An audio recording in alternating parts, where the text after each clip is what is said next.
الحمد لله وحده والصلاة والسلام على من لا نبي بعده. أما بعد فأعوذ بالله من الشيطان الرجيم. بسم الله الرحمن الرحيم. قالوا يا أبانا ما لك لا تأمنا على يوسف وإنا له لناصحون أرسله معنا غدا يرتع ويلعب وإنا له لحافظون قال إني ليحزنني أن تذهبوا به وأخاف أن يأكله الذئب وأنتم عنه غافلون قالوا لئن أكله الذئب ونحن عصبة إنا إذا لخاسرون فلما ذهبوا به وأجمعوا أن يجعلوه في غيابة الجب وأوحينا إليه لتنبئنهم بأمرهم هذا وهم لا يشعرون وجاءوا أباهم عشاء يبكون قالوا يا أبانا إنا ذهبنا نستبق وتركنا يوسف عند متاعنا فأكله الذئب وما أنت بمؤمن لنا ولو كنا صادقين وجاءوا على قميصه بدم كذب قال بل سولت لكم أنفسكم أمرا فصبر جميل والله المستعان على ما تصفون. صدق اللہ. لفظی ترجمہ یہ قالو کہنے لگے یا ابانا اے ابا جان مالکا کیا ہوا آپ کو لا تأمنا کہ اعتماد نہیں کرتے ہم پر علی یوسف کے معاملے میں وَإِنَّ اور حال یہ ہے کہ ہم لہو واسطے اس کے لناصحون البتہ خیر خواہ ہیں. ارسلہ معنا بھیج دیجیے اس کو معنا ہمارے ساتھ غدن کل یرتا کچھ کھا لے ویلعب اور کھیل لے وَإِنَّا لَهُ لَحَافِظُونَ اور بے شک ہم واسطے اس کے محافظ ہیں اس کی حفاظت کریں گے. قال فرمائے انی لیحزننی بے شک مجھے البتہ یہ بات غمگین کرتی ہے ان تذهبوا به کہ تم اس کو لے چلو یعنی اس کی جدائی یہ میرے لیے قابل برداشت نہیں ہے. وَأَخَافُ أَن يَأْكُلَهُ الذِّئْبُ اور پھر مجھے ایک اور خوف اور ڈر ہے کہ کھا لے اس کو بھیڑیا. کس حال میں وَأَنْتُمْ اور حال یہ ہو کہ تم عنہ اس سے غافل ہو جاؤ یعنی تمہاری غفلت کا بھیڑیا فائدہ نہ اٹھا لے. قالوا تو کہنے لگے بھائی بیٹے کہنے لگے لئن أَكَلَهُ الذِّئْبُ البتہ اگر کھا لے اس کو بھیڑیا وَنَحْنُ عُصْبَةٌ اور حال یہ ہے کہ ہم جماعت کی صورت میں ہیں ہٹے کٹے نوجوان ہیں اور آپس میں متفق بھی ہیں.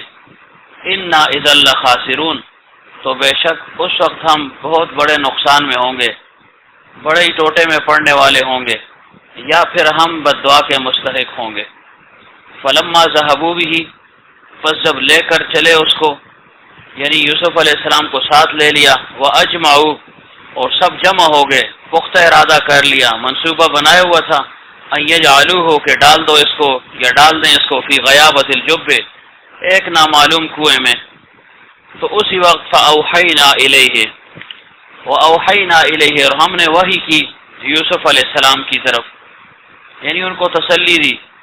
اور کیا وحی ہوئی کیا القاء کیا اطلاع ہوئی لتنبئنہم بامرہم ھذا کہ ان قریب آپ ضرور بے ضرور ان کو ان کی اس حرکت پر آگاہ کریں گے. وہم لا یشعرون اور وہ جانتے بھی نہ تھے کہ یوسف علیہ السلام کے پاس وحی آئی ہے.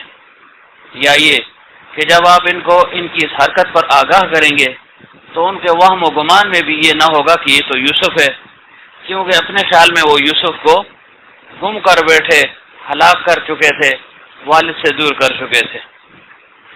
وجاءوا اباہم اور آئے وہ اپنے باپ کے پاس عشاء رات کے اندھیرے میں یبکون اس حال میں کہ وہ رو رہے تھے.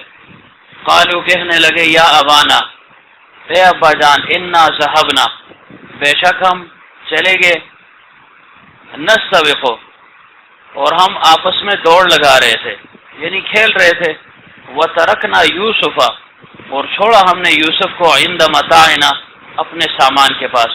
یعنی بوجہ چھوٹے ہونے کے کھیل کود ہماری طرح یہ کر نہیں سکتا تھا، دوڑ کے قابل نہ تھا، تو ہم نے اپنے سامان کے پاس اس کو بٹھا دیا. فَأَكَلَهُ الذِّئْبُ پس کھا لیا اس کو بھیڑیے نے. یعنی ابھی ہم تھوڑی دور ہوئے تھے کہ اچانک ایک بھیڑیے نے اس پر حملہ کر دیا.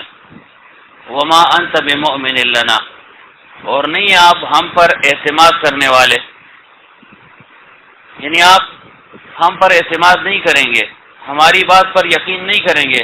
وَلَوْ كُنَّا صَادِقِينَ اگرچہ ہم سچے ہوں، یعنی اگر ہمارے بیان میں سچائی بھی ہو، لیکن چونکہ آپ ہماری طرف سے بدگمان ہو چکے ہیں، لہذا ہماری سچی بات کا بھی یقین کرنا آپ کے لیے مشکل ہے اور آپ یقین نہیں کریں گے. یا یہ کہ ہمارے پاس سچائی کے لیے کوئی دلیل بھی نہیں ہے، لہذا آپ یقین نہیں کریں گے اگرچہ عند اللہ ہم سچے ہوں.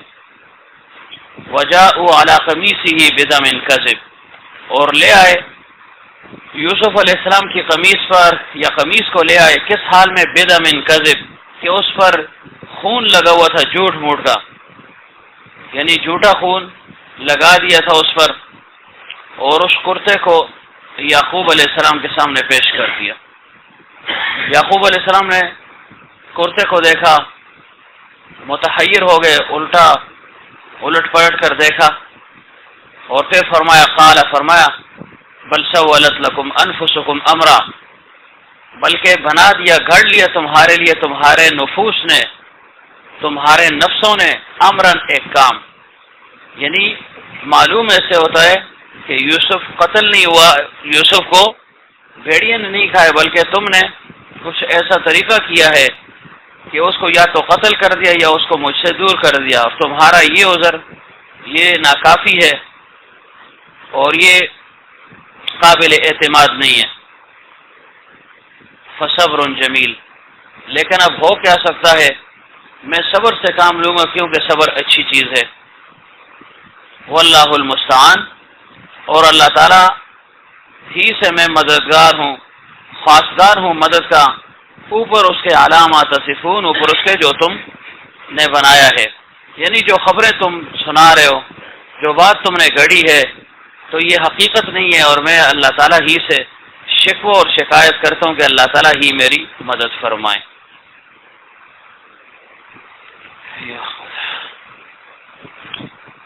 سابقہ درس میں پتہ نہیں کہاں تک بات پہنچی تھی، یاد ہے کسی کو؟ فیض کدھر ہے؟ کیسے پہنچی ایسی گل؟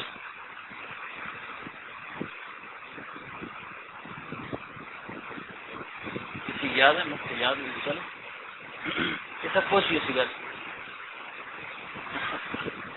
سارے ہی مستانے ہوتے ہوں تو ٹسٹیں لائیں سکے دے 2 منٹ بعد سارے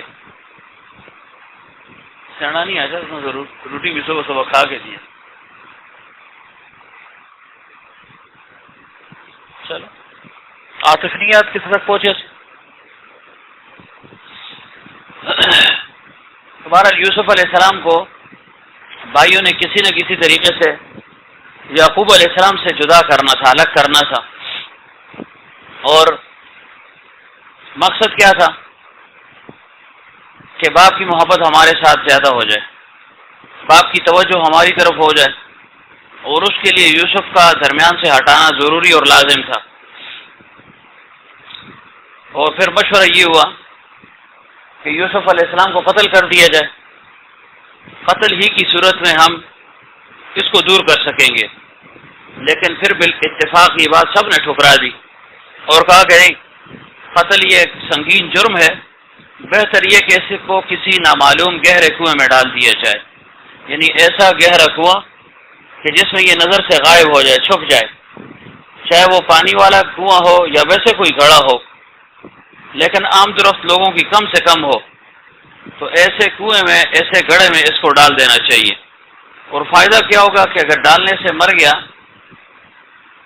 تو جان چھوٹ جائے گی، اگر مرا نہ بھی تو کوئی قافلہ یہاں سے گزرے گا، ہم ایک آدمی کو بٹھا دیں گے جو چوکیداری کرتا رہے گا، اور پھر قافلے والے پانی کے بہانے یہاں پہنچیں گے، پانی نکالنے کے ساتھ ساتھ یوسف بھی ان کو مل جائے گا، اور اس طریقے سے یوسف یہاں سے مزید دور ہو جائے گا جو ہمارا مقصود ہے، لہذا قتل کرنا مناسب نہیں ہے۔ اس پر سب نے اتفاق کیا، اور پھر یعقوب علیہ السلام کے سامنے ایک کہانی مرتب کر دی، کہانی پیش کر دی کہ یہ چھوٹا بھائی ہے، ہم ہمیشہ آتے جاتے ہیں، سیر سپاٹا کرتے ہیں، کھاتے پیتے ہیں، کھیل کود کرتے ہیں، اور یہ بیچارہ سارا دن گھر میں بیٹھا رہتا ہے، قید پابند۔ تو ہمارا جی یہ نہیں چاہتا کہ یہ چھوٹا ہے، اس کو تو کھیل کود کا زیادہ شوق ہوتا ہے اور زیادہ شوق ہونا چاہیے، اور سیر و تفریح تو بچوں کے لیے ہوتی ہے، چھوٹوں کے لیے ہوتی ہے، لہذا اس کو ہم ہر صورت ساتھ لے کر جائیں گے۔ اور پھر یوسف علیہ السلام کو بھی چونکہ انہوں نے سمجھایا ہوا تھا اور باہر کے جو حالات تھے اس کے متعلق بھی بتایا تھا کہ ایسے درخت ہوتے ہیں، ایسے میوے ہوتے ہیں، ایسی سینری، ایسے مناظر، ساری باتیں پیش کر دی، تو یوسف علیہ السلام کے دل میں بھی گھر سے نکلنے کا جذبہ پیدا ہوا، شوق پیدا ہوا کہ میں بھی یہ سیر و سیاحت کر لوں۔ ادھر بھائیوں نے یوسف علیہ السلام کو سمجھا دیا اور ساتھ یعقوب علیہ السلام کے سامنے درخواست پیش کر دی، اور دوسری طرف یوسف علیہ السلام خود بھی آگے آئے اور یعقوب علیہ السلام سے فرمایا کہ ابا جان میں اس مرتبہ ضرور اپنے بھائیوں کے ساتھ جاؤں گا۔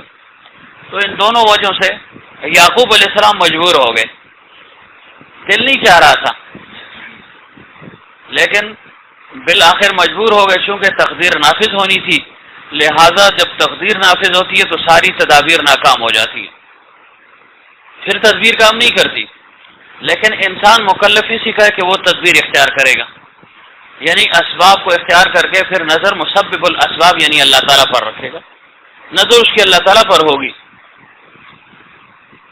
نظر تو ویسے بھی اللہ پر ہونی چاہیے، توکل اسی کو کہتے ہیں کہ انسان اسباب کو اختیار کرے، بغیر اسباب کے اگر اللہ تعالیٰ پر کوئی توکل کرے تو یہ تعقل ہو جائے گا، توکل نہیں رہے گا۔ توکل تام کس کو کہتے ہیں کہ اسباب کو ضرور بے ضرور انسان اختیار کرے، کیونکہ اگر اسباب اختیار کرنے کے بعد ایک عمل ظہور پذیر ہو جائے، کوئی مصیبت انسان پر آتی ہے تو پھر اس کو شکوہ اور شکایت نہیں رہتی، بدگمانی اس کے دل میں پیدا نہیں ہوتی، کیونکہ وہ سمجھتا ہے کہ میں نے ساری تدابیر اختیار کر لی، جتنی اچھی تدبیر تھی، جتنے اچھے اسباب تھے وہ میں نے اختیار کر لیے، لیکن قسمت میں یوں لکھا ہوا تھا، تو پھر وہ تقدیر کے معاملے میں شکوک اور شبہات میں نہیں پڑتا، اور اگر وہ بغیر اسباب کے معاملہ مسبب الاسباب اللہ تعالیٰ پر چھوڑ دے، تدبیر کو اختیار نہ کرے، تقدیر میں تو جو ہونا ہے وہ تو ہو کر رہے گا، تو پھر یہ گلہ شکوہ شکایت شروع کر دیتے کہ اوہو میرے ساتھ تو ظلم ہو گیا، ایسے ہو گیا، ویسے ہو گیا، پھر تقدیر کے معاملے میں اس کے دل میں شکوک اور شبہات پڑ جاتے ہیں۔ تو فرمایا کہ تم تدبیر کو ضرور اختیار کرو، اور پھر تدبیر اختیار کرنے کے بعد معاملہ اللہ تعالیٰ پر چھوڑ دو، ہوگا وہی جو تمہاری تقدیر میں لکھا ہوا ہے۔ تو چونکہ تقدیر نافذ ہونی تھی، یوسف علیہ السلام یعقوب علیہ السلام سے دور ہونا تھا، ان کو فراق نے آنا تھا، 40 سال 20 سال یا 80 سال تک یوسف علیہ السلام اور یعقوب علیہ السلام کے درمیان فراق آ گیا۔ اب اس کے لیے ظاہری تدبیر یہی تھی، کس طرح وہ جدا ہوتے کہ بھائی ان کے لیے سبب بن گئے، اور پھر بھائیوں نے پرزور انداز میں یوسف علیہ السلام کے متعلق یعقوب علیہ السلام سے سفارش بھی کی اور پھر دلیل بھی پیش کی، کیا کہا ارسل معنا غدا یرتع ویلعب، کہ اس کو ہمارے ساتھ بھیج دیں۔ شاہ صاحب سونا نہیں ہے؟ اچھا سونا نہیں ہے، ٹیک بھی نہ لگائیں، ساری عمر ٹیک ہی لگاتے رہیں، موبائل جواز اچھا نمبر نہیں اچھا اس بے وقت روان دے۔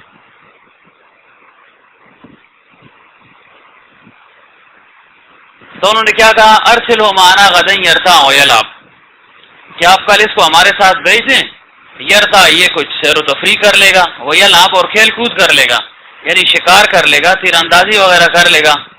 تو معلوم کیا ہوا، امام قرطبی رحمۃ اللہ علیہ فرماتے ہیں کہ کھیل کود اس کے متعلق یعقوب علیہ السلام نے کوئی ممانعت نہیں فرمائی، ان کو منع نہیں کہ یہ تم جو ہے نا کھیل کود کر رہے ہو یہ تو بری بات ہے، غفلت والی بات ہے، غافل ہو جاؤ گے، نہیں۔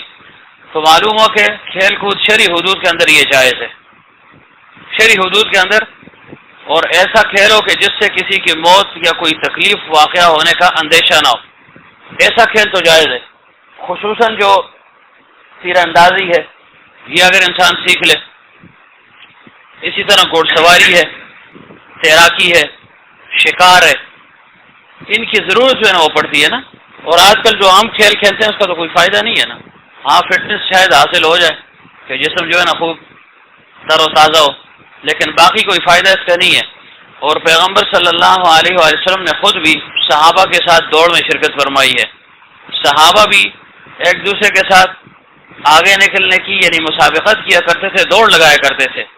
سلمہ ابن اقوع رضی اللہ عنہ کے متعلق آتا ہے باقی صحابہ کے ساتھ انہوں نے بھی دوڑ لگائی اور پھر یہ ان سے آگے بڑھ گئے. اسی طرح گھوڑ سواری پیغمبر صلی اللہ علیہ وسلم کے وقت میں یہ ہوا کرتی تھی، صحابہ ایک دوسرے سے آگے نکلنے کی کوشش کرتے. اب بھی گھوڑ سواری ہوتی ہے لیکن اس میں وہ قمار اور جوئے کی ایک صورت نکل آتی ہے، شرط لگا لیتے ہیں کہ جو آگے نکلے گا، جو پیچھے رہ جائے گا، وہ آگے نکلنے والے کو اتنی رقم دے گا. یعنی ایک مشروط بات ہو جاتی ہے، یہ چیز ناجائز ہے. ہاں اگر کوئی تیسری پارٹی ہو، تیسرا آدمی ہو، وہ اس پر کوئی چیز انعام ان کے لیے رکھ دے کہ جو آگے نکل گیا میں اس کو اتنا انعام دوں گا، پھر تو جائز ہے. لیکن عام طور پر آج کل کی جو گھوڑ سواری ہے ناجائز ہے. دوسرا یہ کہ اس کے اوپر جو ہے نا بچوں وغیرہ کو یعنی باندھ دیتے ہیں یا سوار کر لیتے ہیں تاکہ ان کی چیخ سے یہ گھوڑا جو ہے نا خوب تیزی کے ساتھ بھاگے. یہ ساری باتیں ناجائز ہیں. خود انسان اس کے اوپر بیٹھے اور پھر جو ہے وہ ایک دوسرے سے آگے بڑھنے کی کوشش کریں پھر تو یہ جائز ہے، کیوں اس کو کام آئے گا. حضرت فرمایا کرتے تھے کہ ایک وقت ایسا بھی آ جائے گا کہ جو جدید نظام ہے، یہ میزائل وغیرہ یہ سب چیزیں ختم ہو جائیں گی، پھر وہی پرانی لڑائی 2 بدو 10 بدس لڑائی ہوگی. تو وہ سب یہ ہوگی کہ ایک انسان گھوڑ سواری کو سیکھ چکا ہو، تیراکیوں سے آتی ہو اور اسی طرح تیر اندازیوں سے آتی ہو، تو پھر وہ کافر کے مقابلے میں کھڑا ہو سکے گا، اس کا مقابلہ جو ہے وہ خوب مردانہ وار کر سکے گا. تو بہرحال پیغمبر صلی اللہ علیہ وآلہ وسلم کے دور میں بھی صحابہ تیر اندازی فرمایا کرتے تھے. 2 گروپ بن جاتے تھے، 2 جماعتیں 2 لشکر بن جاتے اور پھر تیر اندازی کیا کرتے تھے.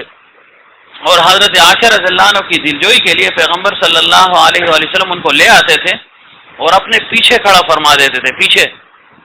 اور حضرت عائشہ رضی اللہ عنہ پیغمبر صلی اللہ علیہ وسلم کے پیچھے کھڑے ہو کر یا پیغمبر صلی اللہ علیہ وسلم کے شان مبارک پر اپنی گردن مبارک تھوڑی مبارک رکھ کر ان کا نظارہ کیا کرتے تھے. اور پھر جب وہ کھیل کود ختم ہو جاتا پھر واپس چلی جاتی تھی. یہ وہ زمانہ تھا جب پردے کا حکم نازل نہیں ہوا تھا. جب پردے کے احکامات نازل ہو گئے تو پھر صحابیات پھر باہر نہیں نکلتے تھی. اور اس سے پہلے پیغمبر صلی اللہ علیہ وسلم کے پاس صحابیات بھی موجود ہوتی، امہات المومنین بھی ہوتی اور صحابہ بھی آ کر پیغمبر صلی اللہ علیہ وسلم کے ساتھ بیٹھ جایا کرتے تھے. لیکن جب پردے کی آیات کا نزول ہوا تو پھر یہ معاملہ ختم ہو گیا. تو بہرحال حضرت عائشہ رضی اللہ عنہ کی دلجوئی کے لیے پیغمبر صلی اللہ علیہ وسلم ان کو بھی ساتھ لے جاتے تھے. اور ایک دفعہ صحابہ کے درمیان مقابلہ تھا، پیغمبر صلی اللہ علیہ وسلم بھی اتر پڑے اور فرمایا کہ میں اس جماعت کے ساتھ ہوں. ایک جماعت کی طرف اشارہ کیا کہ میں اس کے ساتھ ہوں اور اب جو ہے نا تم تیر اندازی شروع کر دو یا مقابلہ شروع کر دو. تو جو دوسری طرف کے صحابہ تھے دوسری جماعت کے وہ خاموش کھڑے ہو گئے. پیغمبر صلی اللہ علیہ وسلم نے فرمایا ابتدا کرو نا، شروع کرو، ابھی تک تم کھیل رہے تھے لگے ہوئے تھے، جب میں آیا تو تم خاموش کھڑے ہو گئے. تو صحابہ تو چونکہ ذہین تھے، فطین تھے، سمجھدار تھے، موٹی عقل والے نہیں تھے نا ہماری طرح. تو انہوں نے کہا یا رسول اللہ صلی اللہ علیہ وآلہ وسلم آپ فرمانے کہ میں اس جو ہے نا جماعت کے ساتھ ہوں تو آپ کا مقابلہ ہم کب کر سکتے ہیں؟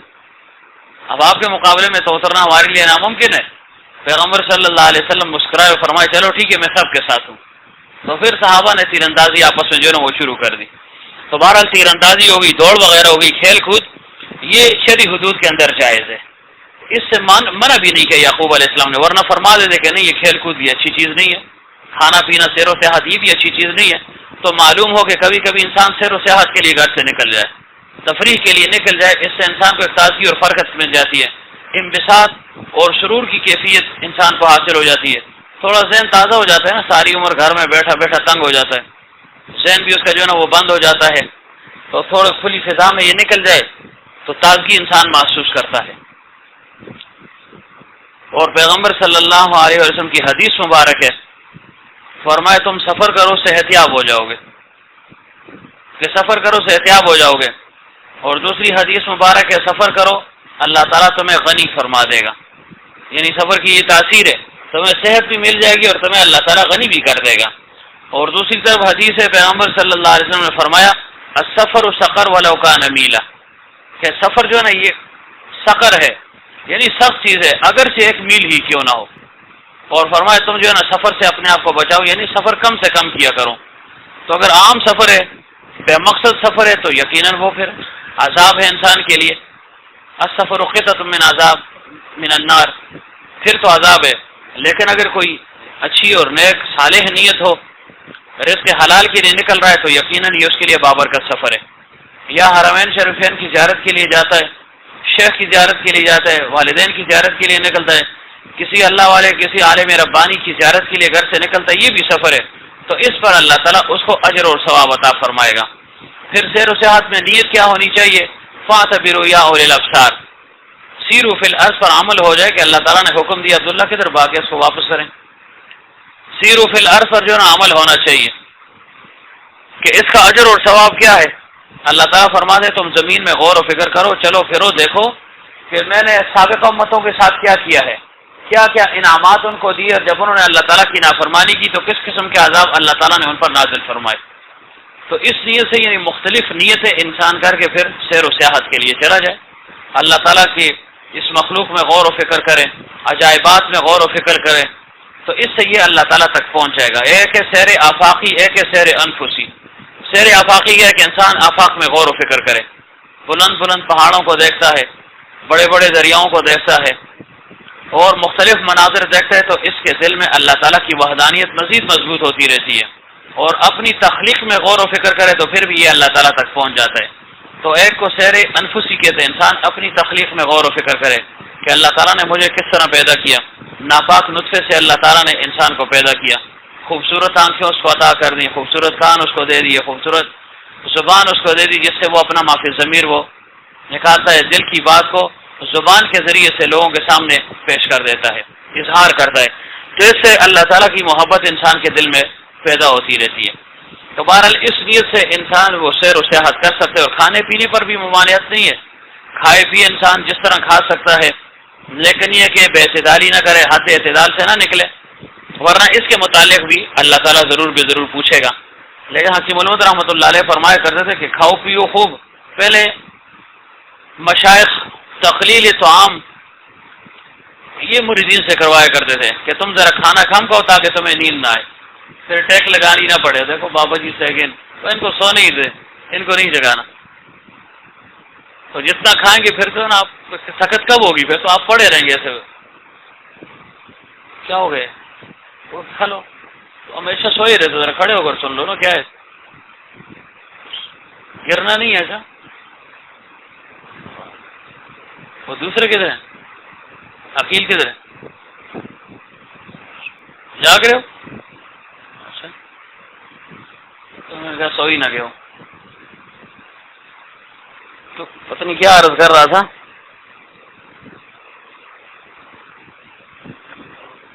ہاں جی ہاں کہ تقلیل طعام جو ہے نا کروایا کرتے تھے کہ کم کھاؤ تاکہ جو ہے نا نیند نہ آئے. لیکن حکیم علمت رحمۃ اللہ علیہ فرماتے ہیں کہ اب چونکہ لوگ کمزور ہو گئے ہیں، خواص ضعیف ہو گئے ہیں، ضعف آ گیا ہے، کم کھائے گا تو پھر ہلنے کے قابل نہیں ہوگا، تو خوب کھاؤ. لیکن فرمائے پھر اس سے کام بھی لینا ہے، یہ نہ وہ کھا کے پھر جو ہے نا گر جائے، وہ خو مڑ ٹیر پھٹنے لگے تھے، پانی زیادہ کر گئے جی، کیا زیادہ پی گئے جی، پھر آنکھیں ہی نہ کھلتی ہوں. تو موقع اور محل کی مناسبت سے دیکھے کہ کم کھانا جو ہے نا کہاں پر زیادہ مناسب ہے اور کہاں جو ہے نا زیادہ کھانا مناسب ہے. تو بہرحال اتنا کم بھی نہ کھائے کہ پھر جو ہے نا ہلنے کے قابل نہ، اور اتنا زیادہ بھی نہ کھائے کہ پھر بھی ہل نہ سکے، درمیانہ سا، بس 1-2 لقمے کی جگہ ہو تو پھر اس کو جو ہے نا وہ چھوڑ دے. یعنی ایسی کیفیت انسان پر آتی ہے کھانے کے دوران کہ اس وقت یہ گم اگو کی کیفیت میں تو کھاؤں یا نہ کھاؤں، تو فرمایا اس وقت کھانے کو چھوڑ دو، اس وقت پھر کھانے کو چھوڑ دینا چاہیے. تو تقلیل طعام پر جو ہے نا اب عمل حکیم علمت رحمۃ اللہ علیہ فرمایا کرتے تھے کہ مسلک اشرفیت سے میں نے تقلیل طعام کو نکال دیا ہے.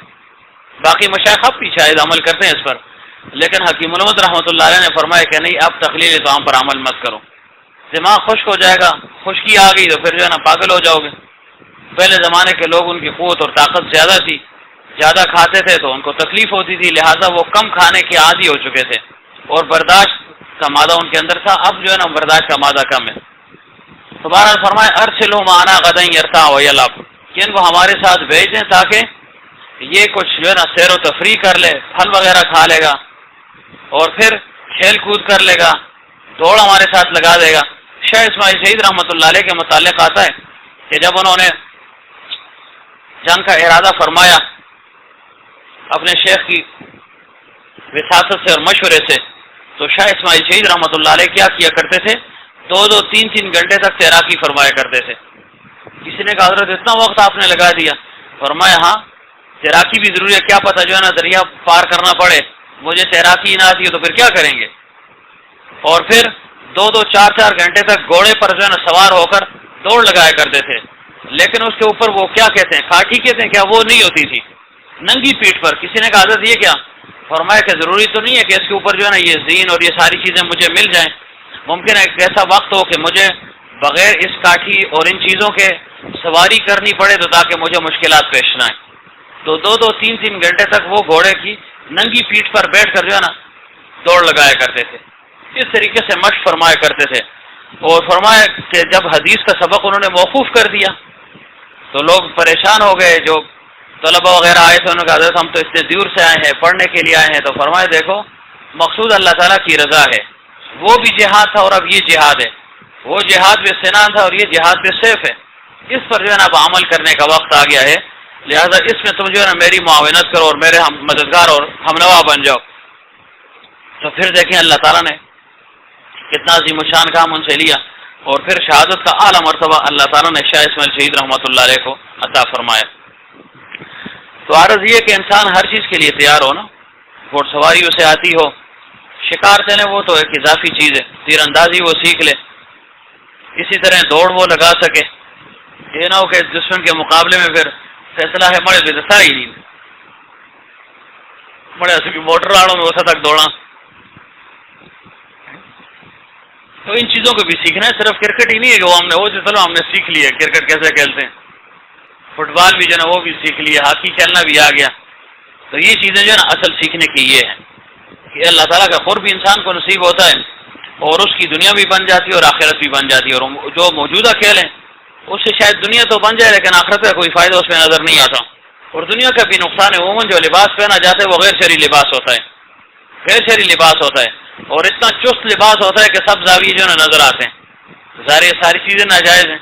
ہاں ان ساری چیزوں کو دور کرتے ہوئے انسان ایسا لباس پہنے کہ جس میں اس کے اعضاء وغیرہ وہ چھپ جائیں، سطر اس کا وہ فاش نہ ہو، جسم کے اعضاء کھلے نظر نہ آئے، پھر تو چلو کسی نہ کسی حد تک گنجائش نکل سکتی ہے، لیکن مرنے کا خطرہ نہ ہو، کیونکہ آج کل کے کھیل کود باز ایسے ہیں کہ اس میں موت کا خطرہ بہرحال ہوتا ہے۔ اگر پہلے سے انتظامات ہو اور کیے جاتے ہیں تو پھر گنجائش معلوم ہوتی ہے۔ بہرحال فرمائے کہ اس کو ہمارے ساتھ بھیج دیں تاکہ یہ کھا پی لے اور ذرا دوڑ وغیرہ لگا دے گا، جسم ان کا کھل جائے گا، ہمارے ساتھ ہوں گے۔ وَإِنَّا لَهُ لَحَافِظُونَ، آپ کو یقیناً جو ہے تردد ہوگا کہ کہیں اس کی حفاظت کون کرے گا، تو کہاں ہم حفاظت کرنے والے، کوئی تکلیف ان کو نہیں پہنچے گی۔ تو اس وقت یعقوب علیہ السلام نے کیا کہا، انی لَيَحْزُنُنِی، مجھے جو ہے نا یہ غم مجھ پر سوار ہے۔ کیا غم؟ ان تذهبوا بی، کہ تم لے کر تو چلے جاؤ گے لیکن اس کی جدائی کا یہ دکھ میں برداشت نہیں کر سکوں گا۔ اور دوسرا وَأَخَافُ أَن يَأْكُلَهُ الذِّئْبُ، اور مجھے یہ ڈر ہے کہ اس کو بھیڑیا نہ کھا لے، یعنی غم کے لیے حزن کا لفظ استعمال کیا، یعنی وہ قلبی دکھ جو محب کو محبوب کے فراق سے ہوتا ہے۔ فرمایا کہ یہ میرا محبوب ہے، مجھے اس کے ساتھ محبت ہے، لہذا اس کا یہ فراق یہ مجھے دکھی کر دے گا۔ تو حزن کا تعلق موجودہ غم کے ساتھ، تبھی غم موجودہ غم اس کو حزن سے تعبیر کیا جاتا ہے، اور جو مستقبل کا غم ہو اور ڈر ہو اس کو خوف سے تعبیر کیا جاتا ہے۔ تو فرمائے دو قسم کے جو ہے نا رنج مجھے ہو رہے ہیں، ایک اس کی جدائی کا غم اور دوسرا یہ مجھے خوف ہو رہا ہے، اندیشہ ہے کہ اس کو بھیڑیا کہیں نہ کھا لے۔ یہ کس وجہ سے کہا؟ یا تو اس خواب کی وجہ سے جو انہوں نے دیکھا تھا کہ یوسف علیہ السلام پر 10 بھیڑیے حملہ آور ہوئے ہیں، ایک بھیڑیے نے ان کو بچا دیا اور پھر یوسف علیہ السلام اس زمین کے اندر گھس گئے، چھپ گئے، یا تو وہ تھا، یا حقیقتاً بھیڑیے وہاں پر کثرت سے تھے، کیونکہ ان لوگوں کی عادت تھی کہ وہ بھیڑیوں کو قتل نہیں کیا کرتے تھے، مارتے نہیں تھے، تو بھیڑیوں کی کثرت کی وجہ سے یعقوب علیہ السلام نے یہ اندیشہ ظاہر کیا کہ بھیڑیے زیادہ ہیں اور یہ نہ ہو یہ بچہ ہے اپنا دفاع بھی نہیں کر سکے گا تو بھیڑیے اس کو کھا نہ لیں۔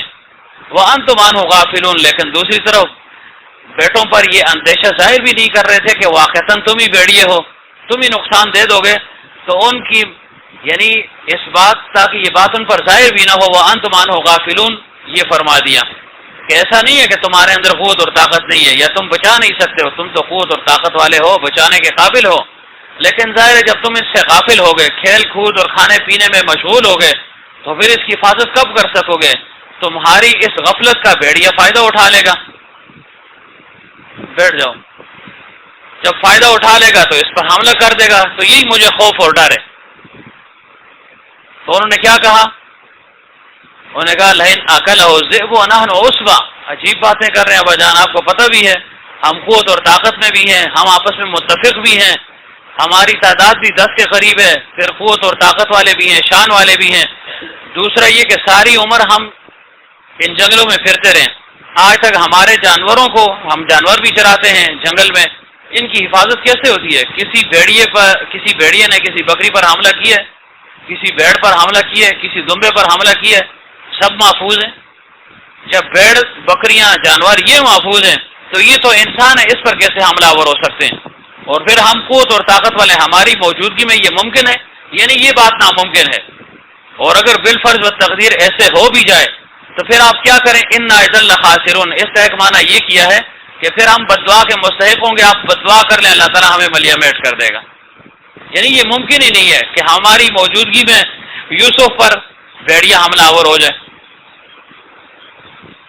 تو مفسرین فرماتے ہیں کہ ایک بات کی تسلی تو انہوں نے یعقوب علیہ السلام کو دے دی، لیکن ایک بات کی تسلی وہ نہ دے سکے جو فطری بات تھی اور جو غیر اختیاری تھی۔ وہ کیا تھی؟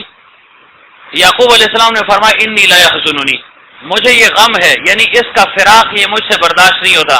اب اس بات کا ان کے پاس کوئی جواب نہیں تھا، کیونکہ غیر اختیاری محبت تھی اور اس محبت کو نکالنا ان کے اختیار میں تو نہیں تھا نا، اس وجہ سے اس بات کا انہوں نے کوئی جواب نہیں دیا۔ البتہ بھیڑیے کے کھانے کا خوف اور اندیشہ جب ظاہر کر دیا تو اس کے مقابلے میں پوری دلیل انہوں نے پیش کر دی اور مضبوط دلیل پیش کر دی کہ آپ کو یہ غم نہیں ہونا چاہیے، ہم اس کی حفاظت کریں گے۔ البتہ آپ کی چونکہ پدری محبت اس کے ساتھ زیادہ ہے، جدائی کی وجہ سے آپ کو ایک دکھ ہوگا، تکلیف ہوگی، تو لہذا اس کو ہم دور نہیں کر سکتے۔ چونکہ دل میں حسد بھی تھا، اس لیے پہلی بات کا جواب دینا وہ مناسب ہی نہیں سمجھ رہے تھے کہ بھئی اس بات کا ہم کیا جواب دیں، ہم تو ویسے بھی حسد میں پڑے ہوئے اور یہ محبت تو حسد کی وجہ سے مزید بڑھ گئی ہے، لہذا اس بات کا کوئی جواب انہوں نے نہیں دیا۔ بس یعقوب علیہ السلام اس پر تیار ہو گئے کہ چلو ٹھیک ہے، میں اس کو جو ہے نا تمہارے حوالے کرتا ہوں۔ یعقوب علیہ السلام نے کیا کیا؟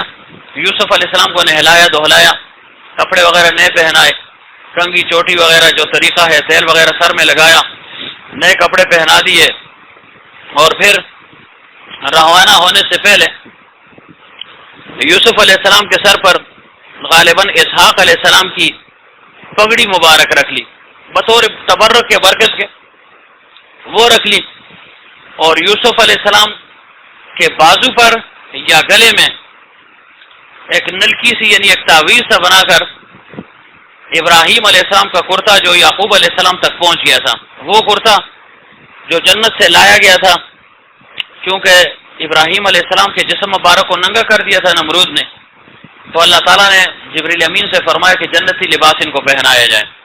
وہ کرتا یعقوب علیہ السلام کو مل گیا تھا، یعنی درجہ بدرجہ یعقوب علیہ السلام کو بطور وراثت کے وہ ملا، اور پھر جس وقت یوسف علیہ السلام کو وہ بھائیوں کے حوالے کر رہے تھے تو برکت کے لیے تبرک کے طور پر ان کے گلے یا بازو پر اس کو جو ہے نا باندھ دیا، کسی نلکی وغیرہ میں ڈال کر پھر ان کے گلے میں ڈال دیا یا بازو پر باندھ دیا اس کو، اور پھر مزید کیا کہ یحییٰ علیہ السلام کی عصا موجود تھی، وہ ان کے ہاتھ میں دے دی، وہ ان کو دے دی، اور غالباً ایک اور پیغمبر تھے ان کی چادر وہ ان کے اوپر اڑا دی، یعنی چادر تھی وہ بھی ان کے اوپر ڈال دی، تاکہ اس کی برکت سے اللہ تعالیٰ یوسف علیہ السلام کی حفاظت فرما لے۔ لیکن ظاہر تبرکات اپنی جگہ پر ہیں، لیکن دوسری طرف تقدیر بھی نافذ ہونی تھی، تو یوسف علیہ السلام اس کے باوجود جو ہے نا مشکل میں پڑ گئے اور امتحان میں آ گئے۔ ایک خاص جگہ تھی، وہاں پر یعقوب علیہ السلام تو آ گئے، اور جب بھائیوں کے حوالے کر دیا تو خوب تاکید کی یہودا کو کہ دیکھو یہ چھوٹا ہے، اس کا خاص خیال رکھنا ہے، جہاں اس کو پیاس وغیرہ لگے ٹھنڈا پانی اس کو پلانا ہے، دھوپ وغیرہ سے اس کو بچانا ہے، بچہ ہے وغیرہ وغیرہ، ساری تلقین نصیحت کر لی، اور پھر بھائیوں نے کہا کہ تاکہ باپ کو خوب اطمینان ہو جائے کہ یہ یوسف کو کچھ نہیں کہیں گے، تو ایک اپنی طرف کھینچ رہا تھا کہ بھائی میں اس کو اٹھاؤں گا، دوسرا کہتا میں اٹھاؤں گا، تاکہ باپ خوب خوش ہو جائے، خوب خوش ہو جائے۔ اب یعقوب علیہ السلام کے دل پر جو گزر رہی تھی وہ تو انہی کو علم تھا۔ یعقوب علیہ السلام ساتھ ساتھ رو رہے تھے اور ایسے دیکھ رہے تھے کہ یوسف کو جو ہے نا کیسے یہ اٹھاتے ہیں، کہاں لے جائیں گے، کیا ہوگا۔ تو جیسے یوسف علیہ السلام یعقوب علیہ السلام کی نظر سے غائب ہو گئے، اوجل ہو گئے، تو یعقوب علیہ السلام غش کھا کر گر پڑے، بے ہوش ہو گئے۔ اور ادھر جب بھائیوں نے دیکھا کہ اب یعقوب علیہ السلام نظر نہیں آ رہے، تو بس چھوٹتے ہی جو ہے نا زمین پر دے مارا۔ پہلے تو جو ہے نا اوپر سوار کیا ہوا تھا، اور اب چھوٹتے ہی جو ہے نا ایک نے ادھر گرا دیا۔ یوسف علیہ السلام کے تو وہم و گمان میں بھی نہیں تھا کہ بھائی میرے ساتھ یہ کریں گے۔ ایک نے ادھر سے لات ماری۔ یوسف علیہ السلام چھوٹے تھے، بعض کہتے ہیں 7 سال کی عمر تھی، بعض کہتے ہیں 13 سال کی عمر تھی، بعض کہتے ہیں 12 سال کی عمر تھی، بعض کہتے ہیں 17 سال کی عمر تھی۔ مختلف اقوال ہیں کہ کتنی عمر تھی، 7 سال تھی، 12 سال تھی، 13 سال تھی یا 17 سال تھی، یہ عمر تھی۔ تو جب پھینکا تو یوسف علیہ السلام حیران ہو گئے کہ بھائی اب تک تو یہ مجھے جو ہے نا اوپر کندھوں پر سوار کر رہے تھے اور کہہ رہے تھے ہم اس کو کھلائیں گے، پلائیں گے، سیر و سیاحت کروائیں گے، یہ کیا ہو گیا ہے۔ یوسف علیہ السلام فریاد کرنے لگے، ایک ادھر سے مارتا دوسرا ادھر سے مارتا، یہاں تک کہ بہت لہو لہان کر دیا یوسف علیہ السلام کو۔ آخر میں یوسف علیہ السلام یہودا کی طرف بڑھے اور کہا یہودا تمہیں یاد نہیں ہے کہ ابا جان نے تمہیں کتنی نصیحت کی تھی اور وصیت کی تھی کہ اس کا بڑا خیال رکھنا، دیکھو یہ مجھے مار رہے ہیں اور تم جو ہے نا منع ہی نہیں کر رہے ہو۔ تو اس وقت یہودا کے دل میں جو ہے نا ایک جذبہ ابھرا، دل نرم پڑ گیا۔ اس نے کہا واقعی کہ باپ نے تو میرے حوالے کی ایسا اب سونا نہیں ہے، اس وقت جو ہے نا مراقبے کا وقت نہیں ہے کہ آپ مراقب جو ہے نا ہو جائیں، بس تبھی کہا تھا نا کھانے کے بعد درس ہوتا تو اچھا تھا۔ بوڑھے ہو گئے، 70 سال والوں کو بھی نیند آ رہی ہے، پھر کیا ہو۔ اور تو کوئی نہیں سو رہا نا؟ ہاں شاہ صاحب کل پہنچ گئے سر نیندر ہو گئے تھی ہو بس بہترین مشغلہ ہے شاہ صاحب کا۔ فاؤنڈل کی سیشن نہ پھر 2 بجے مشکل نال جاگتا ہے، روزہ بھی ہے نا، روزہ ہے۔ کس کس نے روزے کا ارادہ کیا آج؟ 1 2 3 4 باقی ہیں سکی روٹی کھا دی ہے چلو ٹھیک ہے جی، کل رکھ لیں گے نا۔ کل ہوگا روزہ یا نہیں ہوگا؟ بولو فیض سوتے تھے تو کیا نہیں کی تھی کیسا کیا مطلب ہوا وہاں ڈر رہا بھی لگے تھا ڈر رہے پھر تو اسے لگی تو اسی مطلب چاول پکے ہو سن راسی تھے جتنے سن مسلمان میرے کیا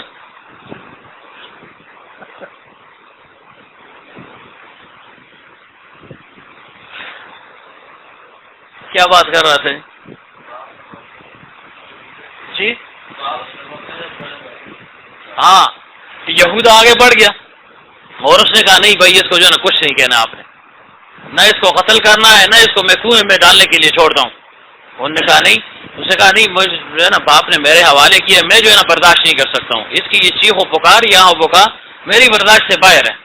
انہوں نے کہا دیکھو تم یہ چاہتے ہو کہ باپ کی نظر میں جو ہے نا تمہارا مرتبہ بڑھ جائے، اور خبردار ہم 9 ہیں، تم اکیلے ہو، ہم تمہیں مار دیں گے، یہ بھی مرے گا تم بھی مر جاؤ گے۔ اب وہ بھی سیم گئے کہ بھائی ایک طرف 9 ہے، میں اکیلا کیا کروں گا، خاموش ہو گئے خاموش ہو گئے۔ اور انہوں نے پھر کیا کیا، اس خاص مقام تک جب پہنچ گئے تو انہوں نے کہا جو ہے نا اب اس کو کنویں میں ڈالنا ہے۔ اب یہ کنواں کدھر تھا؟ بعض کہتے ہیں کہ یہ کنواں کنعان سے 3 میل کے فاصلے پر تھا، 3 میل تو نہیں ہے، تقریباً 5 یا 6 میل بنتا ہے، 3 فرسخ کے فاصلے پر تھا۔ اور بعض کہتے ہیں 9 فرسخ یعنی تقریباً 10 سے 15 میل کے فاصلے پر تھا۔ اور ایک قول یہ کہ یہ مدین اور مصر کے درمیان ایک جگہ تھی، وہاں پر یہ کنواں موجود تھا۔ اور ایک یہ قول ہے کہ یہ بیت المقدس کا ایک خاص کنواں تھا، یعنی اس مقام تک یوسف علیہ السلام کو یہ اٹھا کر لے گئے۔ یعنی کتنے اقوال تھے جی؟ عمر کے متعلق 5 اقوال ہیں۔ 7 سال کی عمر تھی، 12 سال کی عمر تھی، 13 سال کی عمر تھی، 17 سال کی عمر، اور ایک قول 18 سال کا بھی ہے کہ یہ عمریں تھی ان کی، 7 سے لے کر 18 سال تک کی عمر تھی، یعنی بچے تھے یا بالکل جو ہے نا بلوغت کے قریب تھے یا بالغ ہو چکے تھے۔ کیوں؟ امام صاحب رحمۃ اللہ علیہ کا قول یہ ہے کہ بلوغت کے لیے 17 سال کی عمر لازم ہے، 17 سال کی عمر میں انسان بالغ ہوگا، لیکن یہ شاذ قول ہے، اور ایک قول 18 سال کا ہے اور ایک قول 19 سال کا ہے، اور مفتابی اور مشہور قول وہ 15 سال کا ہے کہ لڑکا ہو یا لڑکی 15 سال کی عمر میں وہ بالغ تصور ہوگا یا بالغ تصور ہوگی اگر بلوغت کی کوئی علامت اس سے پہلے ظاہر نہ ہوئی۔ تو بہرحال یہ عمر تھی، یوسف علیہ السلام کو یہ لے گئے، اور بعض کہتے ہیں یہ سام ابن نوح علیہ السلام کے بیٹے کا کنواں تھا، اس کی گہرائی کیا تھی، ماہیت اور کیفیت کیا تھی کہ اوپر سے یہ کنواں تنگ تھا اور نیچے گہرائی اس کی 70 گز تھی اور اندر سے چوڑائی بھی 70 گز کے قریب تھی۔ اتنا گہرا جو ہے نا کنواں تھا اور اتنا چوڑا کنواں تھا، آصف سونا نہیں ہے، اتنا گہرا اور اتنا چوڑا کنواں تھا۔ یہ کہا اس میں اس کو ڈالو، پرانے زمانے کا کنواں تھا، بعض کہتے ہیں اس میں پانی نہیں تھا، خشک تھا، اور ایک قول یہ کہ نہیں پانی تھا لیکن کھارا پانی تھا، نمکین پانی تھا، شور پانی تھا جو پینے کے اور استعمال کے قابل نہیں تھا، اس میں اس کو ڈالنا چاہیے۔ پھر کیا کیا کہ کیسے اس کو ڈالیں، تو فوراً سب بھائی مل گئے اور یوسف علیہ السلام کے ہاتھ باندھنا شروع کر دیا، بلکہ پہلے کرتا نکالا، لباس مبارک نکال دیا۔ اب چونکہ حسد انتہا درجے تک پہنچ چکا تھا، انسانیت پھر انسان سے نکل جاتی ہے، تو کپڑے اتارنے کی ضرورت ہی کیا تھی نا، جب پھینکنا ہی تھا کنویں میں تو ویسے بھی تو پھینک سکتے تھے، لیکن نہیں، انہوں نے کہا کپڑے بھی اس سے اتارو۔ تو یوسف علیہ السلام کا کرتا اتار لیا، جب اتارنے لگے تو یوسف علیہ السلام نے فرمایا دیکھو اتنا ظلم کر رہے ہو، کنویں میں تو پھینک رہے ہو، تو کرتا کیوں نکالتے ہو، کرتا میرے ساتھ رہنے دو، کیا پتہ جو ہے نا مجھے اللہ تعالیٰ زندگی دے دے میں نہ مروں، تو سردی سے تو بچاؤ ہوگا نا، نیچے پانی ہے، ٹھنڈ زیادہ ہوگی، سردی لگے گی مجھے، اتنا تو رحم کرو۔ انہوں نے کہا نہیں، وہ جو تمہارے 11 ستارے تھے نا وہ تمہیں کپڑے بھی پہنائے، تمہیں سردی سے بھی بچائیں۔ تو انہوں نے کہا تھا میں نے خواب دیکھا ہے، تو یوسف علیہ السلام نے فرمایا کس نے تمہیں کہا ہے میں نے خواب دیکھا؟ میں نے تو کوئی خواب نہیں دیکھا۔ مقصود یہ تھا کہ یعقوب علیہ السلام نے منع کر دیا تھا کہ خواب کسی کے سامنے بیان نہیں کرنا۔ ان کو یہ اطلاع کس نے دے دی؟ اطلاع ان کو شمعون کی، یا جو دوسرا بھائی تھا اس کی بیوی نے یہ بات سن لی تھی اور اس نے آ کر اپنے خاوند سے کہہ دی تھی، اور خاوند نے پھر باقی بھائیوں کو بتا دی تھی بات۔ تو اس وجہ سے یوسف علیہ السلام نے فرمایا کہ میں نے تو کسی کے سامنے خواب بیان نہیں کیا۔ تو نے کہا ہمیں پتہ ہے کہ تم نے یہ خواب دیکھا ہے، اب ان چاند ستاروں کو بلاؤ، ان جو ہے نا سورج کو بلاؤ، وہ تمہیں جو ہے نا بچا لیں ہم سے، تمہیں سردی سے بھی بچائیں، تمہیں کنویں سے بھی بچا لیں، تمہیں ہم سے بھی بچا لیں، پکارو اب ان کو۔ تو یوسف علیہ السلام خاموش ہو گئے، انہوں نے کیا کیا کہ لباس مبارک اتار دیا، اور پھر یوسف علیہ السلام کے ہاتھ مبارک وہ باندھ دیے۔ اب اس کو جو ہے نا نیچے پھینکیں گے تو اس میں پھر مختلف اقوال ہیں کہ کیسے انہوں نے پھینکا۔ ایک قول تو یہ کہ بس اوپر سے سیدھے جو ہے نا پھینک دیا نیچے، باندھنے کے بعد رسی اور ڈول کی ضرورت نہیں پڑی، بس اوپر سے اٹھایا اور نیچے پھینک دیا، ایک قول یہ۔ دوسرا قول یہ کہ نہیں، باقاعدہ ایک ڈول بنایا، جیسے کنویں میں پانی نکالنے کے لیے ڈول بنائے جاتے ہیں، ڈول بنایا اور اس میں یوسف علیہ السلام کو انہوں نے رکھ دیا اور پھر نیچے لٹکا دیا، رسی اپنے ہاتھ ہی میں تھی ان کے، جیسے ہی آدھے تک پہنچے اوپر سے رسی چھوڑ دی۔ دو قول ہو گئے، یاد رکھنے میں پوچھوں گا پھر، ٹھیک ہے نا، یہ نہیں کہ بس جو ہے نا سن لیا بس جلو جی اللہ دے والے، یہ جو ہے نا یاد بھی رکھنا ہے۔ پہلا قول کیا ہے کہ ویسے ہی اوپر سے پھینک دیا، بس پکڑے تھے جا کے تلا سٹ چھوڑیا۔ دوسرا قول یہ کہ ڈول میں بٹھایا، رسی اپنے ہاتھ میں تھی، چرخا نہیں تھا اس پر، رسی ہاتھ ہی میں تھی، جب آدھے تک پہنچ گئے تو اوپر سے رسی کو چھوڑ دیا، بس ڈول سمیت رسی جو ہے نا وہ نیچے چلی گئی۔ اور تیسرا قول یہ ہے کہ نہیں، رسی وہ جو باقاعدہ جو طریقہ ہوتا ہے چرخا سا تھا، اس کے اوپر رسی باندھی ہوئی تھی، یوسف علیہ السلام کو ڈول میں انہوں نے رکھ دیا اور اوپر سے رسی کو چھوڑ دیا، چھوڑتے چھوڑتے جب آدھے تک پہنچ گئی تو رسی کو کاٹ دیا۔ سمجھتی کہ نا تین اقوال ہو گئے، مکھی پر مکھی نہیں مارنی کہ بس مختار نے جو نا کہا ہاں جی بس ایسے ہو گیا، درس جی چلو جی، یا کہ بھائی والی گل نہ ہوئے۔ ہاں نا ایک مولوی صاحب مختار کی طرح جو نا سر میں تقریر کر رہا تھا نا، اس نے کہا ایسے جی یوسف علیہ السلام کو بھائی لے گئے، تو طریقہ آتا ہے آپ کو نا، ایسے جو نا لے گئے اور پھر اوپر سے چھوڑ دیا، پھر ایک آواز آئی، سارے کان رہے یار مولوی صاحب اڑ کے آتی، وہ ساہے ہو تو پھر آواز آئی یا گبئی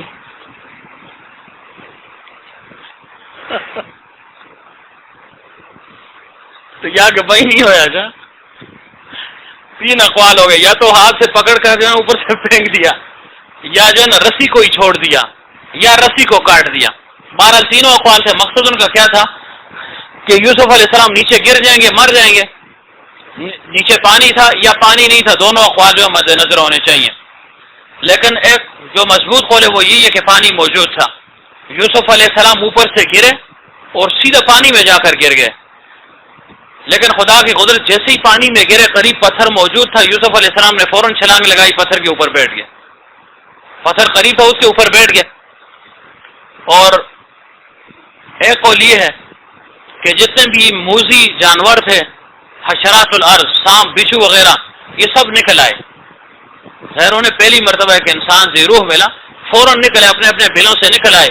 تو اس وقت اللہ تعالیٰ نے جبریل امین کو حکم دیا، یا اللہ تعالیٰ نے براہ راست کسی فرشتے یا خود حکم فرمایا کہ جتنے بھی موذی جانور ہیں سب جو ہے نا اپنے اپنے بلوں میں گھسے، کوئی باہر نہ نکلے، کوئی باہر نہ نکلے.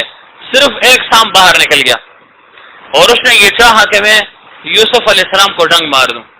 تو فرمایا اس وقت جبریل امین نے ایک چیخ نکالی، ایک آواز نکالی، جس سے وہ اس قسم کا جو خاص قسم کا یہ سانپ تھا، اس کی ساری نسل قیامت تک کے لیے بحری ہو گئی، بحری ہو گئی. اب کیا لوگ کہتے ہیں نا اس کے کان نہیں ہوتے، کان ہے جی 100 میل دور سے سنتا ہے، 100 قدم دور سے سنتا ہے، تو یہ سب کے لیے نہیں ہے. فرمایا یہ جو خاص قسم کی نسل تھی، یہ نسل قیامت تک کے لیے سانپوں کی بحری ہوگی، ان کو آواز سنائی نہیں دیتی، دیکھتے تو ہیں لیکن آواز ان کو سنائی نہیں دیتی. تو بہر اللہ تعالیٰ نے اس طرح یوسف علیہ السلام کی حفاظت فرمائی. اور جو پانی تھا یوسف علیہ السلام کے نیچے پہنچتے ہی اس کا ذائقہ بدل گیا، پانی میٹھا ہو گیا اور پانی مزید اس کے اندر جو ہے نا زیادہ ہو گیا. جیسے یوسف علیہ السلام نیچے پہنچے پانی ایک گز تک اونچا ہو گیا، لیکن جس پتھر پر یوسف علیہ السلام موجود تھے وہ پتھر بھی ساتھ ساتھ اوپر ہو گیا. یہ یوسف علیہ السلام کا معجزہ تھا. اور اگر نبوت ملنے سے پہلے تھا تو پھر ظاہر اس کو آپ کرامت کہہ سکتے ہیں، اس کو آپ کیا کہہ سکتے ہیں، ارہاس اس کو آپ کہہ سکتے ہیں کہ اعلان نبوت یا اظہار نبوت سے پہلے پیغمبر کے ہاتھ پر کوئی چیز صادر ہو جائے اس کو ارہاس کہتے ہیں، اور نبوت ملنے کے بعد کوئی چیز ان کے ہاتھ پر صادر ہو جائے، ظاہر ہو جائے، اس کو کیا کہتے ہیں، اس کو معجزہ کہتے ہیں. سونا نہیں ہے ایسے جو نا بس تک روٹے دو تو عجیب بات.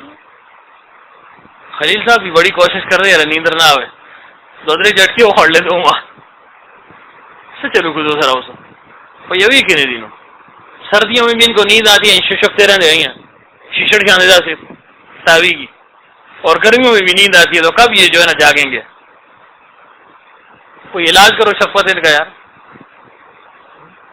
وہ کچھ ہے خود جانے ٹوپی ٹہن یہ لگی تھی فیصل کی نیند کا اتنا غلبہ ہے اس کو پتہ ہی نہیں ہے کہ کیا ہو رہا ہے میرے ساتھ. تو بہرحال کیا عرض کر رہا تھا جی کہ یوسف علیہ السلام کے ساتھ یہ ظلم کیا اور ان کو جو ہے نا نیچے پھینک دیا. لیکن خدا کی قدرت اللہ تعالیٰ نے یوسف علیہ السلام کو کیسے بچایا؟ اللہ تعالیٰ نے جبریل امین کو حکم دیا کہ جبریل فوراً پہنچو اور یوسف کو کنویں میں گرنے سے پہلے پہلے اپنے ہاتھوں میں لے لو اور اس کو بڑی حفاظت کے ساتھ اس پتھر پر بٹھاؤ اور ان کے لیے جنت سے قالین لے آؤ اور اس پر جو ہے نا یوسف علیہ السلام کو بٹھاؤ. پیغمبر صلی اللہ علیہ وسلم نے ایک دفعہ جبریل امین سے پوچھا، جبریل کبھی آپ نے اپنی پوری قوت اور طاقت استعمال کی ہے؟ جبریل امین نے کہا یا رسول اللہ صلی اللہ علیہ وآلہ وسلم 4 مواقعوں پر میں نے اپنی پوری قوت اور طاقت استعمال کی ہے. 4 مواقع. فرمایا پہلا موقع وہ تھا کہ جب ابراہیم علیہ السلام کو نمرود نے ننگا کر دیا اور آگ میں ڈال دیا، اور ابھی وہ اس گوپن میں بیٹھے ہوئے تھے، ٹال کہتے ہیں گوپن کہتے ہیں، اس میں بیٹھے ہوئے تھے، اور پھر ان کو جب انہوں نے گرا دیا اس میں ڈالنے لگے اور جیسے ہی ان کو دھکا دے دیا اوپر سے رسیوں کو کاٹ دیا. اب کتنا فاصلہ ہوگا؟ اتنا دور تو وہ نہیں تھا، آگ اتنی دور بھی نہیں تھی، زیادہ سے زیادہ 10 گز کے فاصلے پر ہوگی، چلو 20 گز کے فاصلے پر ہوگی. اور جیسے ہی انہوں نے رسی کاٹ دی تو میں سدرۃ المنتہا پر تھا. اللہ تعالیٰ نے مجھے حکم دیا کہ جبریل فوراً پہنچو، جنتی لباس لے کر جاؤ ابراہیم علیہ السلام کے لیے، وہ ان کو پہناؤ اور آگ میں گرنے سے پہلے پہلے اسحاق کو گلزار بنا دو اور ابراہیم علیہ السلام کو اپنے ہاتھوں میں لے لو اور بڑے آرام کے ساتھ ان کو بٹھا دو. تو فرمایا میں حیران تھا کہ یا اللہ میں تو سدرۃ المنتہا پر ہوں، رسیاں کٹ چکی ہیں. اب کتنے سیکنڈوں کی بات تھی، سیکنڈوں میں ابراہیم علیہ السلام پہنچ جاتے آگ میں. تو فرمایا اس وقت میں نے پوری قوت اور طاقت استعمال کی، میں پوری قوت سے اڑا میں جنت گیا، وہاں سے میں نے جنتی لباس اٹھایا، اور ابھی ابراہیم علیہ السلام آگ تک نہیں پہنچے تھے کہ میں پہنچ گیا. میں نے آگ کو گلزار کر دیا، یا نار کونی بردن و سلاما علی ابراہیم، کہ اے آگ تو جو ہے نا ٹھنڈی ہو جا اور سلامتی والی ہو جا. کیوں؟ حد سے زیادہ ٹھنڈک پھر بھی قابل استعمال نہیں ہے، تو ٹھنڈی ہو جا لیکن اعتدال والی، کہ نہ زیادہ گرمی ہو نہ زیادہ ٹھنڈی. ایسی آگ وہ بن گئی. اس کی قوت احتراق، صفت احتراق کو اللہ تعالیٰ نے سلب کر دیا. شعلے بڑک رہے تھے، یہ نہیں کہ آگ بجھ گئی تھی، شعلے بڑک رہے تھے، لیکن اس کی جلانے کی صفت کو اللہ تعالیٰ نے ختم کر دیا. تو فرمائے ابھی ابراہیم علیہ السلام آگ تک نہیں پہنچے تھے، میں فوراً آگے منتظر تھا. میں نے ان کو اپنی گود میں لے لیا اور بڑی بحفاظت طریقے سے میں نے ان کو بٹھایا اور لباس ان کو پہنا دیا. تو فرمایا یا رسول اللہ صلی اللہ علیہ وسلم، یہ میں نے پوری قوت اور طاقت اپنی استعمال کی. دوسرا موقع وہ کہ جب اسماعیل علیہ السلام کو لٹا دیا ابراہیم علیہ السلام سے، اور چھری جو ہے نا اوپر سے پھیرنے لگے، یا اس پر جو ہے نا نوک رکھ کر اوپر اپنے جسم کا بوجھ ڈالنے لگے، تو اللہ تعالیٰ نے فرمایا کہ اس اسماعیل کی جگہ پر ایک مینڈا لا کر ان کے پاؤں میں رکھ دو. فرمایا کہ نوک اوپر رکھی ہوئی تھی اور زور دے رہے تھے، میں سدرۃ المنتہا پر تھا. میں پھر حیران ہو گیا کہ اللہ کیسے قوت سے پہنچوں گا، لیکن جتنی قوت اللہ نے مجھے دی تھی پوری قوت میں نے استعمال کی، اور میں وہاں سے اڑا جنت میں پہنچا.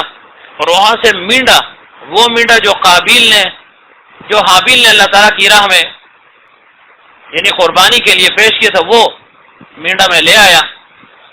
اور ابھی ابراہیم علیہ السلام زور لگا ہی رہے تھے کہ میں فوراً پہنچ گیا، اسماعیل علیہ السلام کو ان کے پاؤں کے نیچے سے نکال دیا اور اس مینڈے کو جو ہے نا سامنے پیش کر دیا. اتنی قوت اور طاقت اللہ تعالیٰ نے جبریل امین کو عطا فرمائی ہے. تو فرمایا کہ ان کے ذبح ہونے سے پہلے میں پہنچ گیا. اور فرمایا تیسرا وہ موقع تھا یا رسول اللہ صلی اللہ علیہ وآلہ وسلم، جب احد کے میدان میں آپ کا دندان مبارک شہید ہو گیا. اس وقت آپ کے منہ مبارک سے آپ کا جو ہے نا وہ خون بہ رہا تھا، اور ابھی وہ زمین تک نہیں پہنچا تھا. کتنا جو ہے نا وقت لگتا ہے، 1 سیکنڈ بھی نہیں لگتا. اوپر سے کوئی چیز انسان گراتا ہے، مثلا لعاب ہے، اور انسان اگر چوکتا ہے اور پھر خون کا قطرہ وہ خود بخود گرتا ہے، اختیار بھی نہیں ہوتا انسان کا اس میں. تو فرمایا کہ ابھی وہ خون کا قطرہ گرا نہیں تھا، خون شروع ہو گیا تھا. مجھے اللہ تعالیٰ نے حکم دیا کہ جبریل فوراً پہنچو اور میرے حبیب صلی اللہ علیہ وآلہ وسلم کے اس لعاب مبارک کو، اس خون مبارک کو اپنے ہاتھوں میں لے لو، اور اگر یہ خون مبارک زمین پر گر گیا تو میں ساری زمین کو جلا دوں گا، لہذا فوراً پہنچو. تو فرمایا یا رسول اللہ صلی اللہ علیہ وسلم، میں پوری قوت اور طاقت کے ساتھ وہاں سے اڑا. ماشاء اللہ ماشاء اللہ.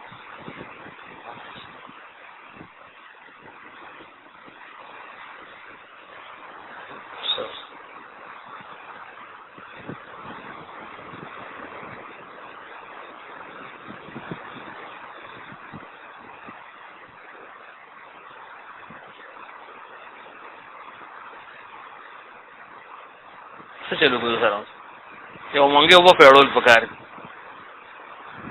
غلام حبیب نقشبندی رحمۃ اللہ علیہ صبح جو اپنے بیٹوں کو نماز کے لیے جگاتے وہ نہ جاگتے، ظاہر نیند کا غلبہ ہوتا ہے، جوانی ہوتی ہے، پھر بچہ اس پر جو ہے نا غلبہ زیادہ ہوتا ہے نیند کا. تو فرماتے ایک دفعہ فرماتے بیٹا اٹھو، دوسری مرتبہ تیسری مرتبہ جب نہ اٹھے نا تو گڑا اٹھا کر جو ہے نا بھرا ہوا گڑا ان پر جو ہے نا ڈال دیا کرتے تھے سردیوں کے موسم میں. آج کل تو سارے خوش ہوتے ہیں یار، ٹھیک ہے جی، سردیوں کے موسم میں گڑا جو ہے نا پانی کا بھرا ہوا ڈال دے، پھر جو ہے نا شاید 3 دن تک نیند نہ آئے. پھر میں کہتا ہوں خلیل صاحب پر جو ہے نا گڑا پانی کا ڈال دو، شاید کچھ گزارا ہو جائے، اور نہیں بارو برف آن کے اندر گاٹے پہ رکھ چھوڑو پیچھا. ہاں واورا والے ترق کے والے انہیں سے یا پر 61 کے والا کہ والا تک کے خدار کے نو تالخا بھی تھوڑی سی برف سٹ چھوڑو اندر بس خود جاگ دے رہے سن، پھر ان کو نیند نہیں آئے گی، فیصل پھر نیند نہیں آئے گی. دیکھو یہ حال ہے نا. تو بہرحال فرمایا یا رسول اللہ صلی اللہ علیہ وسلم وہ موقع تھا کہ اللہ تعالیٰ نے حکم دیا کہ میرے حبیب صلی اللہ علیہ وسلم کا خون زمین پر گرنے نہ پائے، فوراً پہنچو. تو فرمایا کہ میں سدرۃ المنتہا پر تھا، میں پوری قوت کے ساتھ اڑا وہاں سے، اور ابھی آپ کا خون مبارک زمین تک نہیں پہنچا کہ میں نے نیچے ہاتھ رکھ لیا، اس کو اپنے ہاتھوں میں لے لیا. اور پھر ایک صحابی تھے وہ آگے بڑھے اور پیغمبر صلی اللہ علیہ وسلم کے ہونٹ مبارک پر، دہن مبارک پر اپنا جو ہے نا ہونٹ رکھا اور اس کو چوستے رہے اس مقصد کے لیے کہ جتنا اس کو چوسیں گے تاکہ یہ خون ختم ہو جائے اور خود بند ہو جائے. اور پھر سارا خون انہوں نے چوس لیا اور پھر باہر تھوکا نہیں، اس کو نکل دیا. پیغمبر صلی اللہ علیہ وسلم نے فرمایا دیکھو خون تم نے نکل دیا. کہ ہاں یا رسول اللہ صلی اللہ علیہ وسلم کیسے جو ہے نا آپ کا خون مبارک جو ہے نا وہ میں تھوک سکتا تھا. میں نے تو اپنے پیٹ میں اس کو پہنچا دیا. تو فرمایا کہ اس پیٹ پر جو ہے نا جہنم کی آگ حرام ہے جس میں نبی کا خون ہو.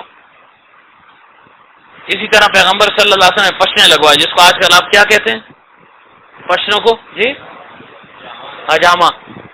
یہ پشنے لگوایا کرتے تھے نا، ایک سینگ ہوتا تھا، میں نے دیکھا تھا ہمارے دادا صاحب کے پاس تھا. ایسے اوپر کسی کے رکھتے نا، پھر اس کو زور سے ایسے کھینچتے، ایسے زور سے کھینچتے، ٹک ایسے لگاتے اور پھر جو نا زور سے اس کو کھینچتے تھے. پرانے زمانے کے لوگ قوت اور طاقت والے بھی تھے. ایک آدمی ہے، اس نے کہا میرا دانت نکالنا ہے. ہم اس کو امبور کہتے ہیں، پتہ نہیں آپ کیا کہتے ہیں. وہ اندر سے زمبور کہ وہ نکالا، مجھے ابھی تک یاد ہے. ایسے دیوار کے ساتھ اس کو بٹھایا، وہ ایسے پھیٹ گیا بابا، دوسرے گاؤں سے آیا تھا، اور ایسے جو نا فرض ہوا نا پیچھے گر گئے، دانت نہ نکلا. وہ بھی بالکل ٹھیک ٹھاک بیٹھا ہوا تھا. 2-3 مرتبہ زور لگایا نا، بس دانت وہ جو ہے نا پھینک دیا. لوگوں نے دڑے کو استاد جی تھوڑا سا درد ہوا ہے مجھے، بس خیر وشی بس اٹھ کر چلا گیا. ایسے خود ہوتا. آپ جو ہے نا ٹیکے لگاتے ہیں، اور ٹیکہ بھی اگر غلط لگ گیا نا تو پھر جو ہے نا عقیل کا جو گلا ہی جو ہے نا سوچ گیا جلو جی، نہ پانی پی سکتے نا اور کچھ، مرنے کے قریب ہو جائے گا. تو بہرحال وہ ایسے سینگ رکھ کر اس میں جو ہے نا خون کو کھینچا کرتے تھے. تو پیغمبر صلی اللہ علیہ وسلم نے پشنے لگوائے، اور غالباً عبداللہ ابن زبیر رضی اللہ عنہ تھے. ان سے فرمائے کہ جا کر اس کو باہر کسی جگہ پر ڈال دو، صاف جگہ پر اس خون کو ڈال دو. وہ باہر نکلے، ادھر ادھر دیکھا، پھر کہا پیغمبر صلی اللہ علیہ وسلم کا خون مبارک ہے، میرا پیٹ اس کا زیادہ جو ہے نا مستحق ہے کہ اس کے اندر یہ پہنچ جائے. تو وہ پیے. پیغمبر صلی اللہ علیہ وسلم کے پاس آئے، جب پوچھا کہ تم نے وہ خون چھپا دیا؟ کہ ہاں یا رسول اللہ صلی اللہ علیہ وسلم، ایسی جگہ چھپائے کسی کو نظر نہیں آئے گا. پیغمبر صلی اللہ علیہ وسلم سمجھ گئے کہ اس نے پی لیا. فرمایا تم نے وہ خون پی لیا؟ کہ ہاں یا رسول اللہ صلی اللہ علیہ وسلم میں نے پی لیا ہے. فرمایا کہ اس پیڑ پر جو ہے نا جہنم کی آگ حرام ہے جس کے اندر پیغمبر کا جو ہے نا خون موجود ہو.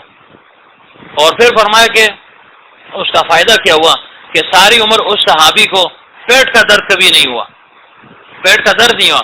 اور وہ صحابی جنہوں نے پیغمبر صلی اللہ علیہ وسلم کا خون مبارک چوسا تھا یا پیا تھا، ساری عمر ان کے منہ سے خوشبو کی جو یعنی مہک جو ہے نا وہ محسوس ہوتی تھی جیسے خوشبو لگائی ہوئی ہو. تو پیغمبر صلی اللہ علیہ وسلم کا خون مبارک یہ نہ صرف پاک تھا بلکہ دافع الامراض بھی تھا.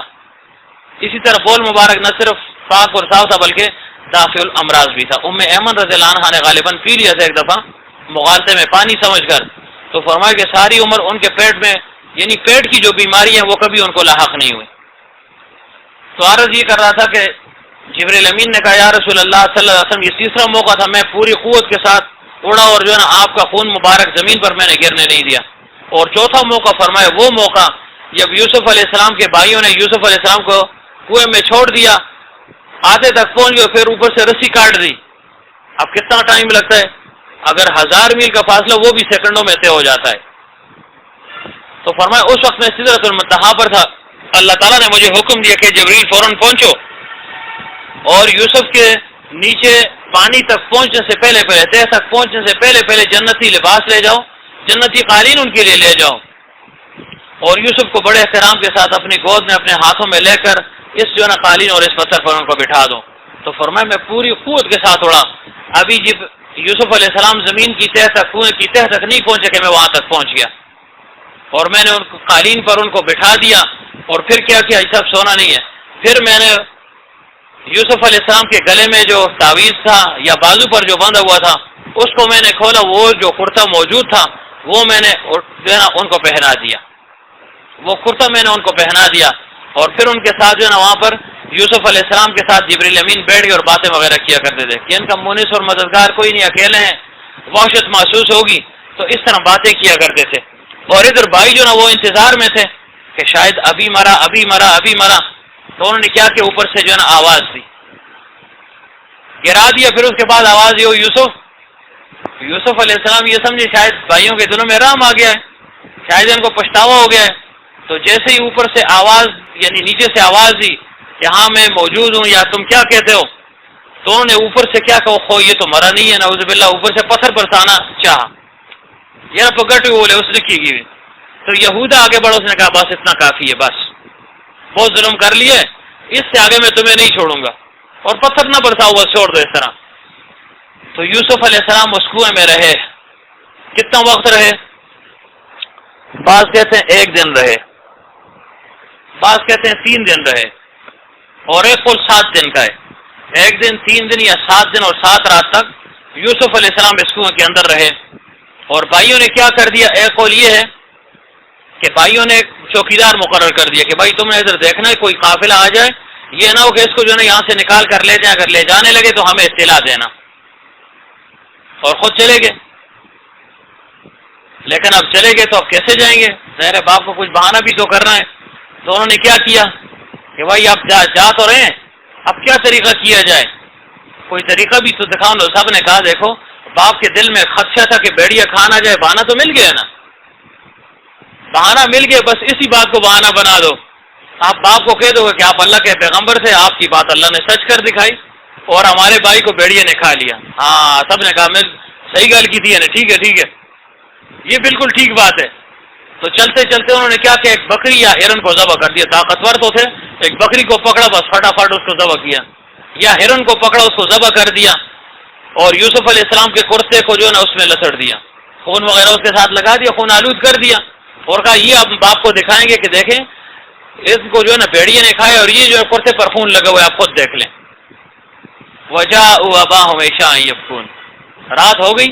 مقصد ان کا کیا تھا کہ رات کے اندھیرے میں جائیں گے، مصلحت کیا کہ جھوٹ بولنے کا جینی جرت آفرین جو ہے نا موقع ہاتھ آ جائے گا، اور دوسرا یہ یاد رات کا وقت ہے، باپ کو اتنا نظر بھی نہیں آئے گا، جن کو ہم جائیں گے اجالے میں تو نظر ان کے ساتھ ملا نہیں سکیں گے، شرم بھی آئے گی۔ چلو رات کا اندھیرا ہے جو ہے نا، پھر جلدی سو جائیں گے، جان چھوٹ جائے گی، جلدی چھپ جائیں گے۔ یا یہ کہ سب لوگ چونکہ گھروں میں ہوں گے تو سب کو معلوم ہو جائے گا بھائی کوئی شور شرابہ ہو رہا ہے، سب آئیں گے اس کے سامنے، باپ کے سامنے یہ دلیل بھی پیش کریں گے کہ اس طرح بھائی کو بھیڑیے نے کھا لیا اور یہ اس کی دلیل ہے، یہ کرتے کو دیکھیں، تو لوگ چاروں ناچار ہمارے ساتھ ہو جائیں گے، ہماری تائید کر لیں گے تو باپ کا غصہ کم ہو جائے گا۔ اس وجہ سے رات کا وقت انہوں نے اس کے لیے متعین کر دیا کہ نہیں رات کے وقت ہم جائیں گے۔ بس رات کا وقت ہوا، جیسے جو ہے نا وہ شہر میں داخل ہو گئے تو بس رونا شروع کر دیا۔ وَجَاءُوا أَبَاهُمْ عِشَاءً يَبْكُونَ، بڑی عمر والے تھے لیکن ببری شروع کر لے، بس رونا پیٹنا شروع کر دیا۔ عورتوں سے بھی جو نا 2 گز آگے نکل گئے تھے نا، مکر تو عورتوں کا مشہور ہے نا، ان کیدکن عظیم، جیسے آگے آئے گا کہ عورتوں کا مکر جو ہے نا سب سے بڑا مکر ہے، لیکن یہ ان سے بھی بڑے مکار نکلے۔ پتہ نہیں رونا ان کو آیا کیسے ہوگا، کہ پتہ کوئی سلائی لائی ہو فیس اچھے میں ذرا کوئی اترو نکلے نوٹ، کچھ تو ہونا چاہیے نا لودھی صاحب، کیسے آنسو نکلیں گے، کچھ طریقہ اختیار کیا ہوگا۔ دوبارہ جو ہے نا چیختے چلاتے آئے، تو روایت میں آتا ہے کہ یعقوب علیہ السلام صبح سے انتظار میں تھے کہ ابھی یوسف کو لائیں گے، ابھی آئیں گے ابھی آئیں گے، رات گزر گئی، بھائی ایک سے پوچھ رہے ہیں ابھی تک وہ میرے بیٹے نہیں آئے، یوسف کو لے کر کے تھے نہیں آئے، اس فراق میں جو ہے نا مبتلا ہو گئے، پریشانی بڑھتی گئی۔ اچانک جو ہے نا یہ چیخو پکار سنی تو یعقوب علیہ السلام باہر نکل گئے، عشاء کا وقت تھا، رات کا وقت تھا، باہر نکل گئے اور فرمایا کہ بچوں کیا ہو گیا ہے، کیا ہو گیا، کیا ہو گیا، کیا جو ہے نا بکریوں پر کوئی افتاد آ گئی ہے، بکریوں کو کسی نے مار دیا ہے، یا کوئی بھیڑیا اس پر حملہ آور ہو گیا، کیا نقصان ہو گیا ہے؟ انہوں نے کہا بس وہ کھڑو جی، وہ کھڑو، کھا لیا جی کھا لیا۔ یعقوب علیہ السلام حیران ہو گئے، بھائی کیا کھا لیا، کس نے کھا لیا، ہوا کیا ہے؟ تو انہوں نے آگے سے یہ کہانی شروع کر دی، قالوا یا ابانا انا ذهبنا نستبق وتركنا يوسف عند متاعنا۔ ابا جان بس آپ جو ہے نا اللہ دے پیغمبر سے نا ولیاں دی گل وہ تے پکی ٹکی ہوندی ہے، اور صاحب نے جو کہا تھا وہی ہو گیا جی، ہم کھیل کود کر رہے تھے اور یہ بچہ تھا چھوٹا تھا، تو اس کو ہم نے اپنے مال و متاع کے پاس، کپڑے وپڑے جو چیزیں وغیرہ تھیں، جو شکار تھا جو بھی تھا، اس کے پاس اس کو بٹھا دیا۔ بس بٹھانا کیا تھا، جیسے ہی ہم اس سے دور ہو گئے نا بس فوراً پیچھے سے جو ہے نا بھیڑیے نے حملہ کر دیا، ہم پہنچ گئے لیکن بھیڑیے نے اپنا کام کر لیا تھا، بس اس نے کام کر لیا، وہ بھاگ گیا تھا۔ فَأَكَلَهُ الذِّئْبُ وَمَا أَنْتَ بِمُؤْمِنٍ لَنَا، آپ نے ہم پر یقین پھر بھی نہیں کرنا، وَلَوْ كُنَّا صَادِقِينَ، اگرچہ ہم سچے ہوں، کیوں؟ آپ ویسے بھی ہم سے بدگمان ہیں، پھر آپ کے دل میں یوسف علیہ السلام کی محبت بھی انتہا درجے کی ہے، لہذا اس محبت کی وجہ سے آپ کو ہماری باتوں پر یقین نہیں ہوگا، اور آپ ویسے بھی بدگمان ہیں، لہذا یہ بدگمانی ہماری باتوں پر یقین کے لیے آپ کو نہیں چھوڑے گی۔ آپ جو ہے ہم جتنی بھی دلیلیں دیں، چاہے دلیل سچی کیوں نہ ہو، اللہ کے نزدیک ہم سچی کیوں نہ ہو، لیکن آپ کو کون منوائے گا؟ کیسے ہم دلیل آپ کو دیں اور کیسے جو ہے نا آپ کو یہ بات باور کروائے کہ ہم نے یوسف کو کچھ نہیں کہا بلکہ اس کو بھیڑیے نے کھایا ہے؟ ہم دوڑ رہے تھے، کھیل رہے تھے۔ یعقوب علیہ السلام خاموش ہو گئے، سمجھ گئے کہ بھائی وہ میرا خواب جو ہے نا اس کی تعبیر تو نکل آئی، تو انہوں نے فوراً کیا کر دیا کہ بھائی اب اس کی کوئی دلیل بھی تو پیش کر رہی ہے نا کہ کیسے بھیڑیا کھا گیا، فوراً کرتا آگے کر دیا. وجاءوا علی قمیصہ بدم کذب، یہ دیکھیں جی آپ کو اگر یقین نہیں ہے اس کو دیکھو، اور سارا مجمع کھڑے تھے، سب لوگ تھے نا، گاؤں تھا آگے رہتے تو نہیں ہے، شہر تو نہیں ہے کہ جو ہے نا گھر کے ساتھ گھر ملو اس کو پتہ ہی نہیں ہے کہ یہاں کون رہتا ہے. اور گاؤں میں تو جو ہے نا ہر بندے کو جو ہے نا دوسرے کا پتہ ہوتا ہے، فوراً غمی خوشی میں جو ہے نا وہ اکٹھے ہو جاتے ہیں. غم ہو پھر بھی لوگ اکٹھے ہو جاتے ہیں، خوشی اس میں بھی جو ہے نا اکٹھے ہو جاتے ہیں. یہ غم کی خبر تھی نا، سب اکٹھے ہو گئے، بھائی یوسف علیہ السلام گم ہو گیا، کیا ہو گیا، اتنے قوی ہیکل جو ہے نا بھائی تھے اور اس سے جو ہے نا بھیڑیا نے کھا لیا. تو انہوں نے کہا جی یہ اس کی دلیل ہے، فاکل عزیب، یہ دیکھیں جی بدم کذب، دمن اس پر خون تو تھا لیکن کذب کا کیا مطلب، جھوٹ کا، یعنی کہ یوسف علیہ السلام کا خون نہیں تھا بلکہ انہوں نے جھوٹ موٹ کا خون لگایا تھا، بکری کو یا ہرن کو ذبح کر دیا تھا. انہوں نے کہا جی یہ دیکھیں یہ دیکھیں. یوسف علیہ السلام کے کرتے کو ایسے یعقوب علیہ السلام دیکھ رہے ہیں، ایسے دروغگور حافظہ نہ باشد نا، جھوٹے کا کوئی حافظہ تو نہیں ہوتا نا. اب ان کی عقل ماری گئی، عقل مسخ ہو گئی، اتنا بھی نہیں کہ یار چلو اس کو تھوڑا پھاڑ تو دینا. باپ کو یقین تو ہو جائے گا کہ واقعی یہ حملہ ہوا ہے، بھیڑیے نے حملہ کیے، پھٹنے یہاں سے پھٹ گیا، کرتا یہاں سے پھٹا یہاں سے پھٹے، چلو یقین ہو جائے گا. لیکن ان کو اس طرف التفات ہی نہیں تھا، عقل ماری گئی ہے، پھنس رہے تھے نا. اور ایک جھوٹ کے لیے 100 جھوٹ بولنے پڑیں گے پھر بھی آپ جو ہے آخر میں پھنس جائیں گے. تو انہوں نے جب دیکھا یوسف علیہ السلام کے کرتے کے ویسے دیکھا ہے تو بھائی اس سے کوئی شگاف نہیں ہے، کوئی پھٹن نہیں ہے. فرمائے بھائی بڑا جو ہے نا ہوشیار بھیڑیا تھا کہ میرے یوسف کو کھا گیا اور جو ہے نا کرتے میں کوئی پٹھن نہیں ہے، بالکل صحیح سالم ہے. اچھا تو ایک قول یہ ہے غالباً معالم التنزیل میں یا کس تفسیر میں یعقوب علیہ السلام نے فرمایا اچھا بھیڑیے نے کھایا، کہ ہاں جی بالکل بھیڑیے نے کھایا ہے. فرمایا اچھا تم ایسے کرو، جاؤ نا اس بھیڑیے کو پکڑ کر لاؤ، تم قوت و طاقت والے ہو، بھیڑیے کہیں تو ہوگا نا، تمہیں نشانی علامت تو معلوم ہوگی، پکڑ کر لاؤ اس کو. تو سب ادھر ادھر دوڑنے لگے، ایک کہا کھلو میں ادھر نکلنا، میں ادھر دوڑتا ہوں. بس جا کر وہاں سے ایک بھیڑیے کو پکڑ کر لے آئے، طاقت والے تو تھے، بس ایک بھیڑیے کو پکڑ کر لے، یہ جی اس کھا دے، اس نے کھایا ہے. ہاں سیجل تو پھر ادھر ادھر سب چٹکے مار دوں تو مار، ادھر خلیل صاحب مار دیں. واہ جی آفرین ہو، جلنا نہیں کسی بھی وجہ سے ساری گاڑیوں سے. تو ایک جو ہے نا بھیڑیے کو پکڑ کر لے آئے. یعقوب علیہ السلام نے فرمایا بھیڑیے کیا تم نے جو ہے نا میرے یوسف کو کھایا ہے؟ تو اللہ تعالیٰ نے بھیڑیے کو گویائی عطا فرما دی. انہوں نے کہا ہے اللہ کے نبی یہ کب ممکن ہے کہ جو ہے نا ہم ایک نبی پر حملہ کر دیں، یہ ممکن ہے ہمارے لیے؟ ہم نے تو اسے دیکھا ہی نہیں ہے، حملہ تو دور کی بات ہے.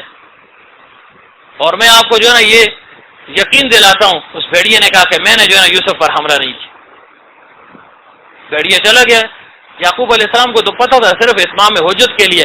اب بھائیوں نے سر نیچے کر دی، شرمسار کھڑے تھے کہ اوہو یار یہ کیا ہو گیا. بھیڑیے جو ہے نا بول رہا ہے ادھر. تو اس بھیڑیے نے کیا کیا، جا کر جو ہے نا اونچے ٹیلے پر کھڑا ہو گیا اور اس نے خطاب کیا، سارے بھیڑیوں کو خطاب کیا کہ بھائی جہاں جہاں جو بھی ہے تم پر یہ الزام، یہ تہمت لگی ہے کہ تم نے یوسف علیہ السلام کو کھایا ہے، ان پر حملہ کیا ہے، لہذا جا کر یعقوب علیہ السلام کے سامنے اپنی صفائی پیش کرو، صفائی اپنی پیش کرو. تو فرمایا ہزاروں کی تعداد میں بھیڑیا آئے اور یعقوب علیہ السلام کے گھر کے ارد گرد کھڑے ہو گئے، ارد گرد کھڑے ہو گئے. یعقوب علیہ السلام باہر نکلے، دیکھا ہزاروں بھیڑیے کھڑے.